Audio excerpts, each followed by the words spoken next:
wonderful ವಸಂತ ವಸಂತ ವಸಂತ beautiful ವಸಂತ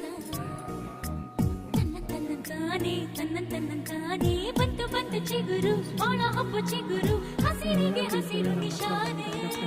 ವಸಂತ ವಸಂತ ಸುಮ್ಮನೆ ಅವಳು ವಸಂತ ವಸಂತ ವಸಂತ beautiful ವಸಂತ ತಾನೇ ಬಂತು ಬಂತು ಚಿಗುರು ಬಾಳ ಹಬ್ಬ ಚಿಗುರು ಹಸಿರಿಗೆ ಹಸಿರು ನಿಶಾನೆ ಕನಸಿನ ಮರದ ಹಂಗೆ ಹಿಂಗೆ ಅನ್ಕೊಂಡು ಅದು ಎಷ್ಟಿನ ಕಡೆ ಸಾಕಿ ನಿತ್ಯ ವಸಂತ ನಾಳೆ ದಿನ ಅವಳೇ ಹೇಳ್ಬೋದು ನಾವು ಹೆಂಗೋ ಬದುಕಂತ ಇದ್ದೀನಿ ಯಾಕೆ